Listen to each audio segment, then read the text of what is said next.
বহুতে কয় হয় যে নেতাসকল কেতিয়াবা কেতিয়াবা ভক্ষকো হয় ৰাজনীতিলৈ যোৱাৰ প্ৰাক্ষণত হয় নেতা এগৰাকী অভিনয় ক্ষেত্ৰখনত বা অভিনয় কৰিবলৈ অহাটো কেনেকৈ ভাবিলে আপুনি মুছলমানৰ ঘৰত জন্ম হৈছে তাৰপিছতে আপুনি শ্ৰীকৃষ্ণৰ চৰিত্ৰত আপুনি অভিনয় কৰিছে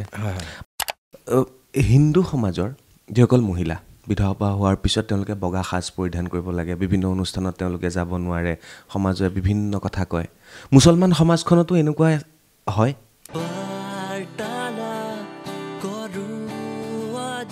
ভিডিঅ'টো ক্লিক কৰাৰ বাবে ধন্যবাদ আৰু চাবলৈ আৰম্ভ কৰিছে বাৰ্তালাপ আৰম্ভণিতে মই কওঁ যে অহা মে মাহত ৰক্ষক আহি আছে এই ৰক্ষকে কাক ৰক্ষা কৰিব এই বিষয়ে আপোনালোকে এই ভিডিঅ'টোত গম পাব নমস্কাৰ মই চক্ৰপাণী পৰাশৰ চাবলৈ আৰম্ভ কৰিছে পুনৰবাৰ কৈছোঁ বাৰ্তালাপ আৰু আজিৰ মোৰ অতিথি হৈছে খুব ধুনীয়াকৈ সাজি কাচি আহিছে মই যদি কোলা পিন্ধিছোঁ তেখেতে কিন্তু একেবাৰে জোতাৰ পৰা কোটৰ পৰা গেঞ্জিৰ পৰা কোটলৈকে সকলো তেখেতে বগা পিন্ধি আহিছে তেখেতৰ নাম হৈছে মেৰাজ ৱাছিকুৰ ৰহমান ডাঙৰীয়া তেখেত এগৰাকী ৰাজনীতিবিদ হয় সমাজকৰ্মী হয় লগতে সাহিত্যিক হয় আৰু তেখেতৰ বিষয়ে মই জানিম আৰু লগতে এই ৰক্ষক কোন এই বিষয়ে আপোনালোকক জনাবলৈ চেষ্টা কৰিম নমস্কাৰ ডাঙৰীয়া নমস্কাৰ যাচিলোঁ শুভেচ্ছা যাচিলোঁ ধন্যবাদ কৃতজ্ঞতাও প্ৰকাশ কৰিলোঁ ধন্যবাদ খুব ধুনীয়া লাগিছে আপোনাক ধন্যবাদ এনেকৈ মই আচলতে লক্ষ্য চৌধুৰীৰ লগত মই আছিলোঁ 95ত তেখেতে কৈছিলে সদায় পৰিষ্কাৰ হৈ থাকিবি একো নিদিলেও মানুহে অন্ততঃ ভাল পাব সেইকাৰণে পৰিষ্কাৰ পৰিচ্ছন্নতাটো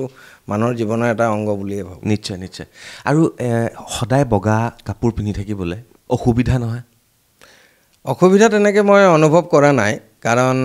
মোৰ কেইবাযোৰো ভগৱানে কৰাত আপোনালোকৰ আশীৰ্বাদত আছে মই প্ৰত্যেক দিনে এযোৰহে কাপোৰ পিন্ধোঁ বুজিছোঁ তাৰপিছত তেনেকৈ আৰু চলি থাকে আৰু এটা ভয় থাকে বগা কাপোৰ লেতেৰা হ'ব বুলি লেতেৰা হয় দাগ লাগিব বুলি থাকে কিন্তু এতিয়ালৈকে লগা নাই আৰু লাগিলে লুকাই থাকে আৰু কেনেবাকৈ লুকুৱাই দিওঁ আৰু মই প্ৰশ্নটো আপোনাক এনেকৈও কৰিম যে যিহেতু ৰাজনীতিৰ লগত জড়িত আপুনি চেঙাৰ পৰা আপুনি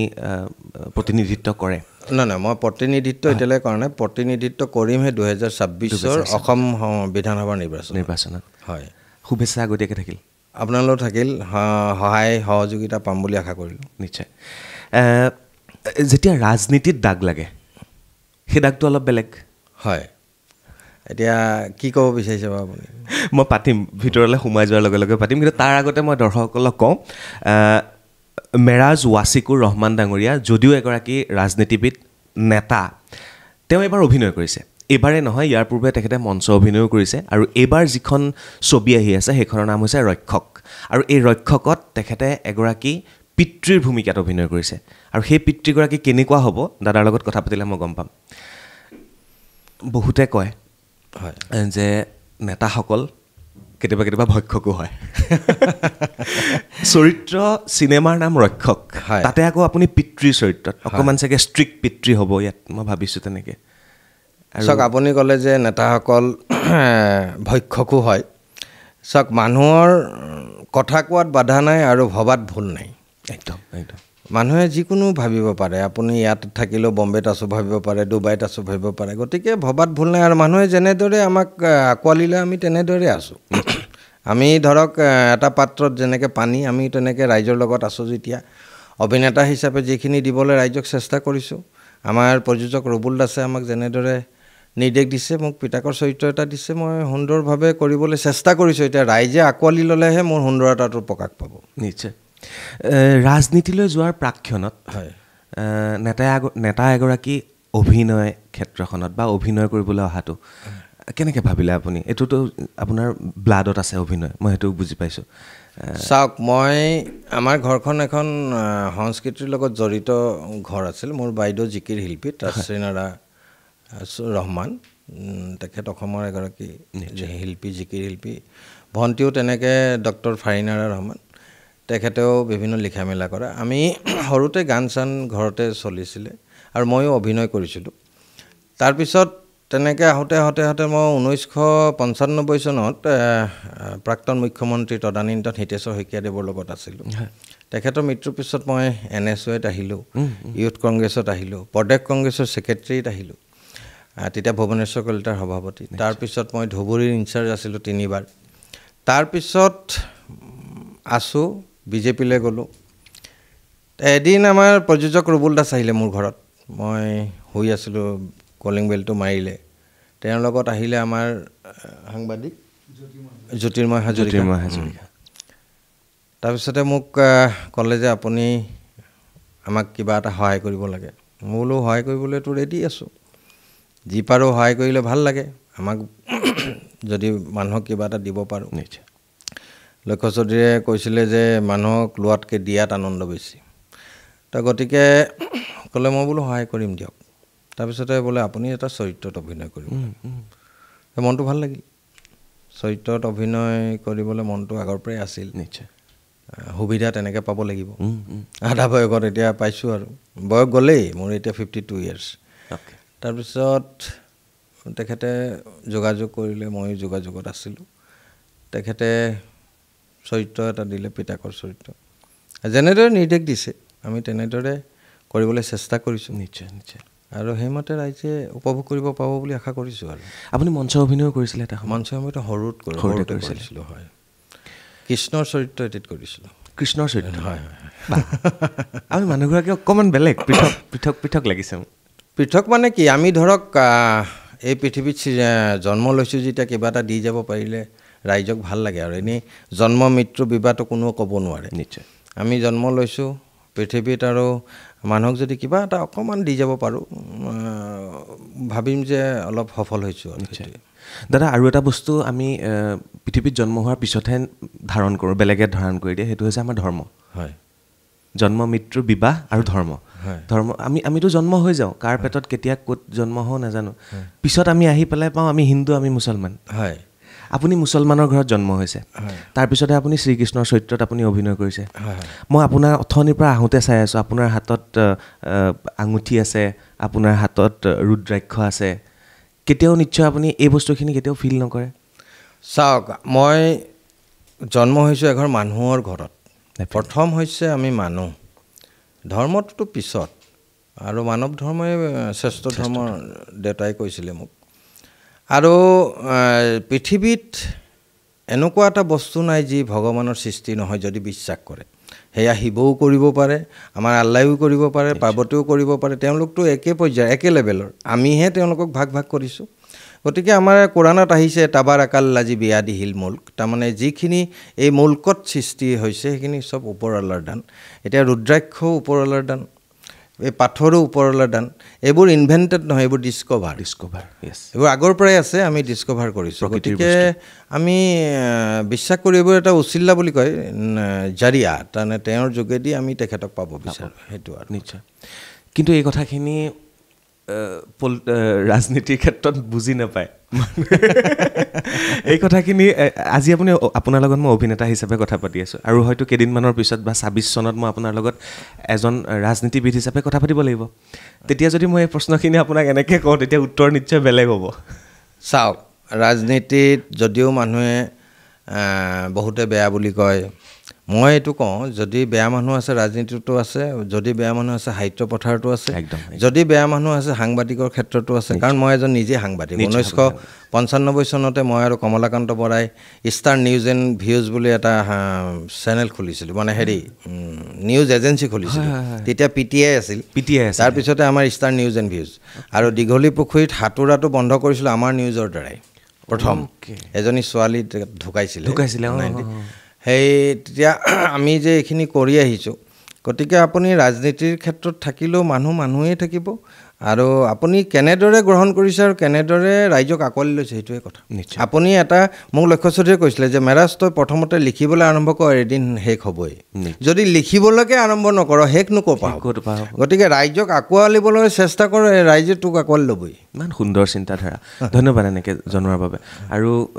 মোৰ ভাল লাগিছে ডাঙৰীয়াৰ লগত কথা পাতি আপোনালোকে অনুষ্ঠানটোৰ জৰিয়তে বুজিবলৈ চেষ্টা কৰিব আমাক যে এই কৰি থাকে হিন্দু মুছলমান কিবা কিবি ৰাজনীতিৰ ক্ষেত্ৰত তাৰ পৰা উদ্ধত গৈ আমি এনেকৈ বাৰ্তালাপ কৰিব লাগে তেতিয়া আমি নিশ্চয় আমি অনুভৱ কৰিম আৰু তেনে সময়তে মই আহিম আকৌ ৰক্ষকৰ কাষলৈ ৰক্ষক আহি আছে মে' মাহত হয়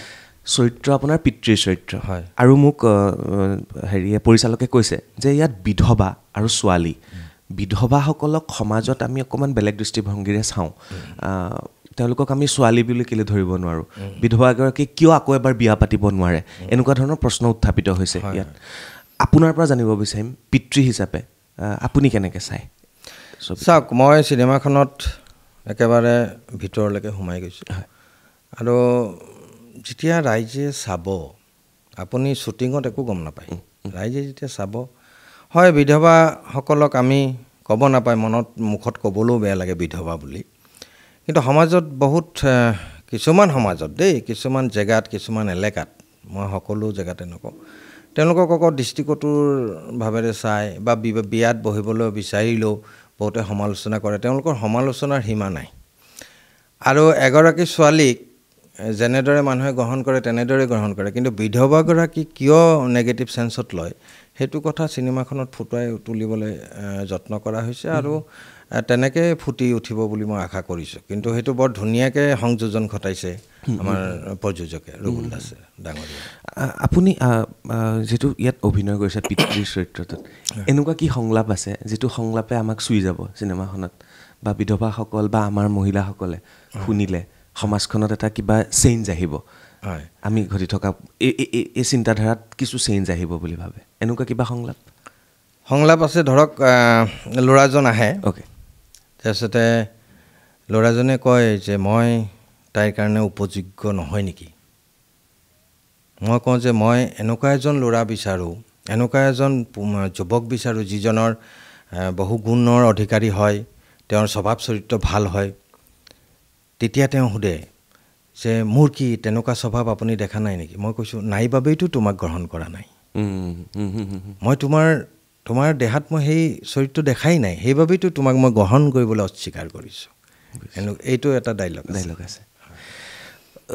হিন্দু সমাজৰ যিসকল মহিলা বিধৱা হোৱাৰ পিছত তেওঁলোকে বগা সাজ পৰিধান কৰিব লাগে বিভিন্ন অনুষ্ঠানত তেওঁলোকে যাব নোৱাৰে সমাজে বিভিন্ন কথা কয় মুছলমান সমাজখনতো এনেকুৱা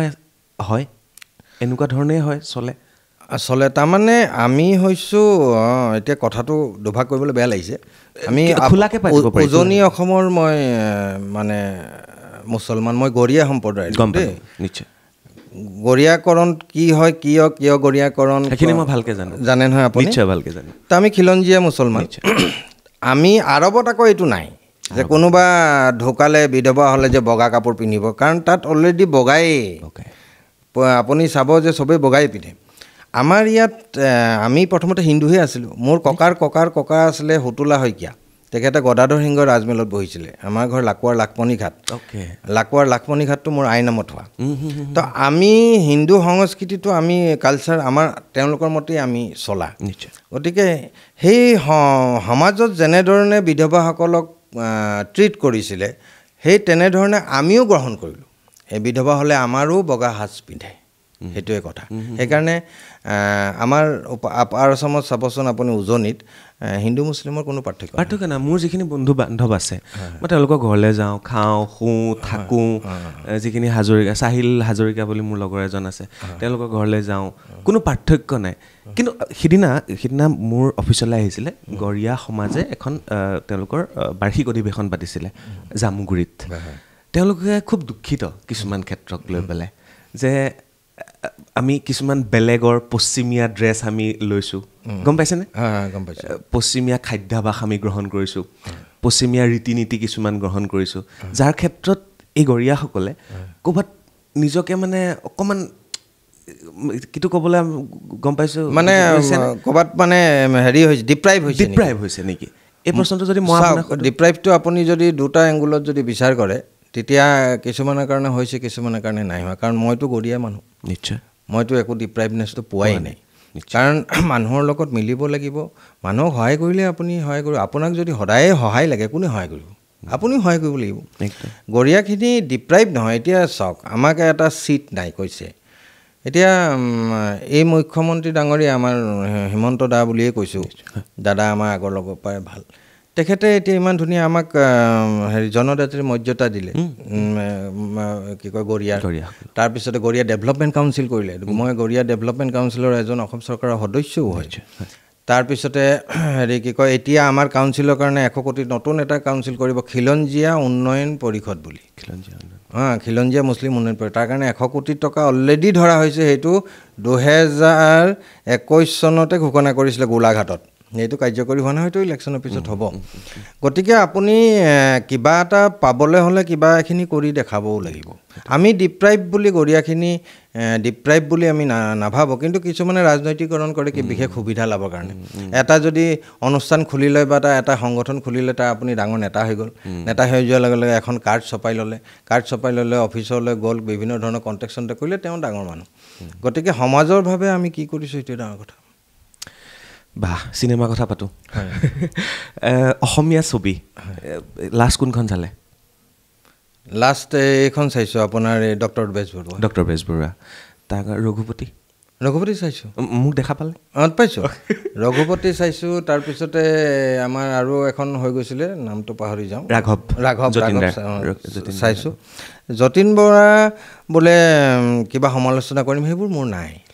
অভিনেতাৰ কোনো সীমা নাই যেনেকৈ গায়কৰ সীমা নাই গতিকে এজনে অভিনয় কৰিছে আমি আকলি ল'ব লাগে নাচালে অভিনেতা এজনক মাৰি পেলোৱা হ'ব গতিকে আমি চাব লাগে উপভোগ কৰিব লাগে চিনেমা মানে কি উপভোগ ফূৰ্তি মই সদায় কওঁ যে চিনেমা চাই হাঁহি ওলাই আহিব লাগে কান্দি নহয় মানে সমাজলৈ এটা বাৰ্তা প্ৰেৰণ কৰিব লাগে এই ৰক্ষকে কিন্তু সমাজলৈ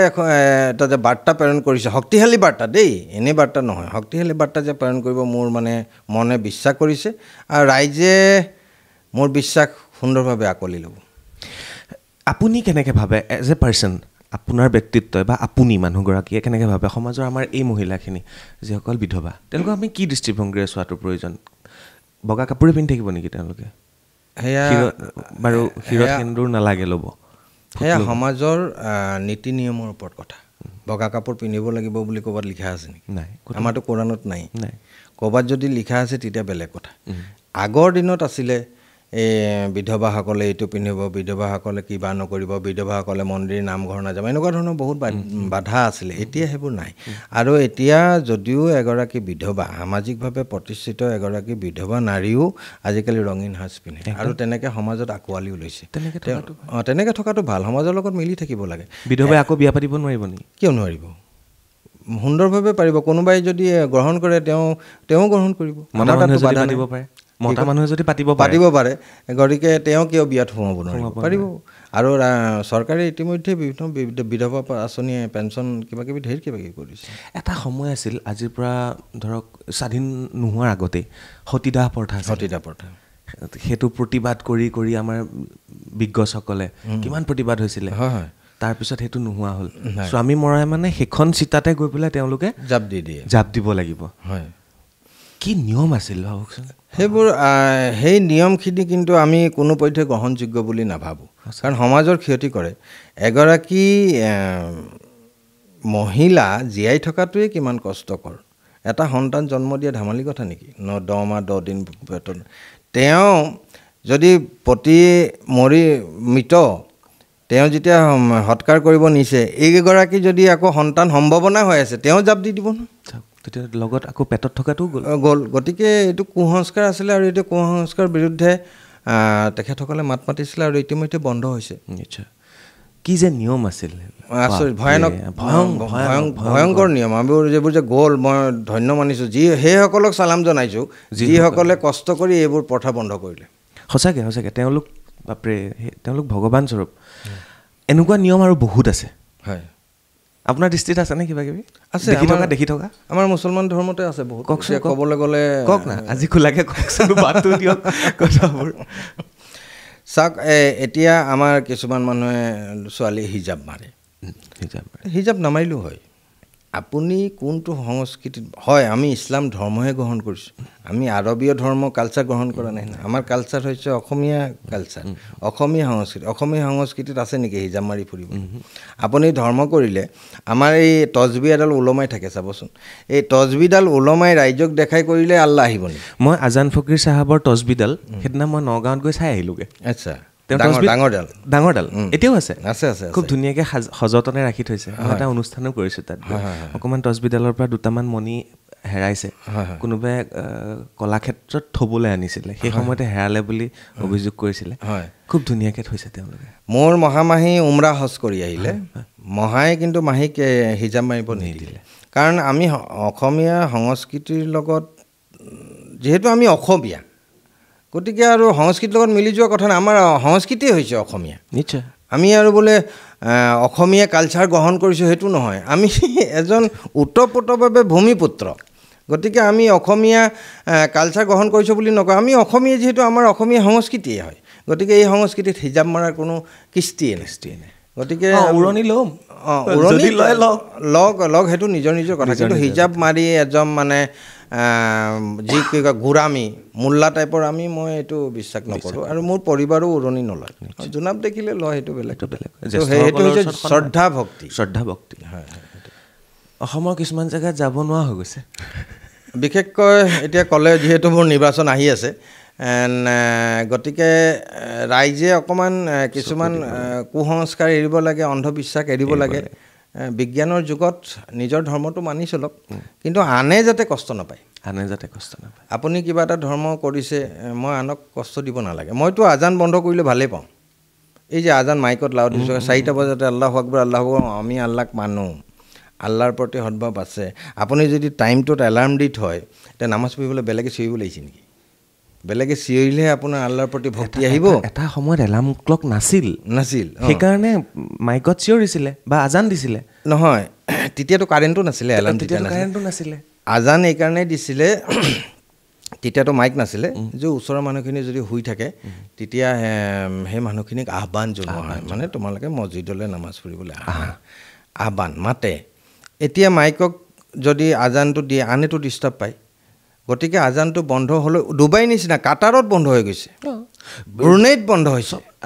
আল্টিমেটলি সেইদিনা মই আবুধাবিৰ এটা মন্দিৰত গ'লোঁ যিটো আবুধাবিত আগতে আছিলে মন্দিৰ তাত ধূপ আৰু চাকি জ্বলাই কাৰণে মন্দিৰটো ষ্ট্ৰিক্টলি বন্ধ কৰি দিলে আচ্ছা এতিয়া নতুনকৈ যিটো